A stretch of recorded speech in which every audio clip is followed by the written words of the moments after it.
os governos fazem muita lenga-lenga sobre finalmente estabilizamos, somos um país que conseguiu estabilizar o Plano Real. Mas se olharem a história recente, verão que a grande maioria, inclusive dos países da América Latina, já haviam estabilizado as suas economias antes do Brasil.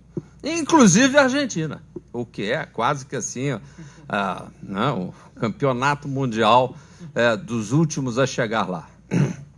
E só estabilizamos porque o mundo inteiro entrava numa era de estabilidade econômica, diga-se de passagem, e, portanto, é por isso que estávamos chegando lá.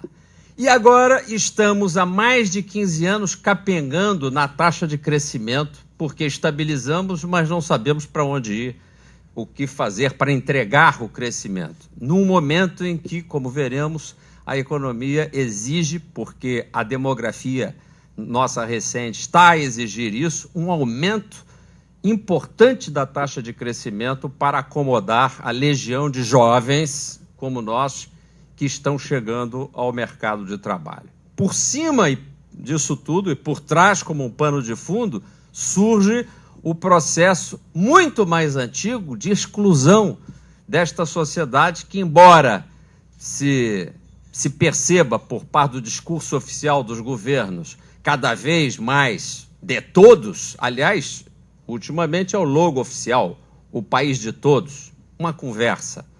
Um país que é assistido pelos governos para todos os fins a que se destina. Mas não é um país de todos, não é um país onde as pessoas têm e podem conquistar acesso através das portas normais que os incluem, a começar, obviamente, do acesso ao conhecimento.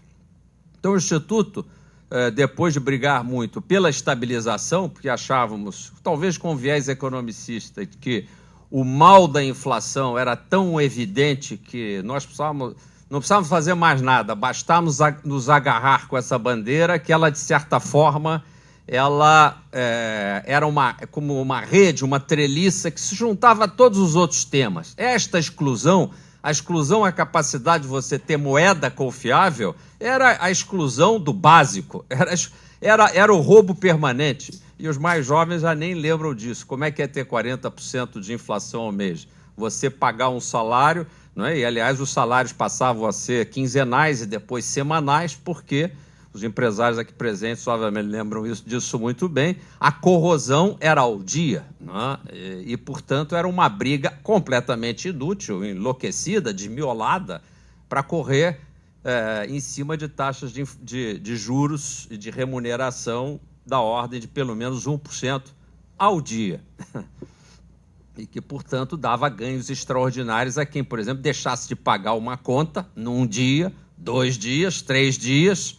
E se vocês fizerem as contas, em mais ou menos uma semana tinha-se a taxa de juros do ano de hoje, dos dias de hoje. É a taxa anual, 8%, taxa básica. Não? Cabe na cabeça de alguém? Não, mas o Brasil praticou isso. Se nós olharmos em volta, vamos ver que temos muito a fazer, porque se não fazemos mais isso com a moeda, fazemos isso com muita outra coisa e continuamos fazendo, como se nada fosse nada. E então, uma das nossas missões é exatamente denunciar isso, mas de uma maneira como o Instituto gosta de fazer, que é indo à luta, identificando as soluções, não simplesmente fazendo a dialética da denúncia, que em si já seria razoável. Quem escreve um livro, quem escreve um artigo, quem faz um depoimento, quem vai à rua para protestar, já faz muito. Mas quem possivelmente constrói uma solução ou tenta construir uma solução, realmente merece algum mérito por isto. E a nossa vocação foi sempre juntar o campo do direito, e daí temos aqui o Rafael Mitchell, mas também o Carlos Augusto Junqueira, que não veio hoje, mais outros tantos advogados, e no passado sempre vinculados ao campo do direito. Por quê?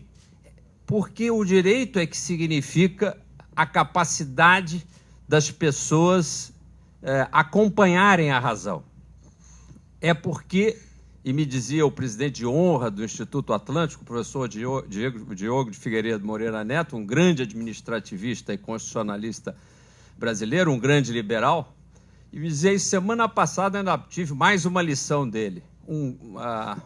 Um recente filósofo italiano que vem, de certa forma, derrubando algumas dos pressupostos importantes do direito que eu aprendi na Faculdade de Direito. Você não disse que eu também sou um bacharel de meia tigela?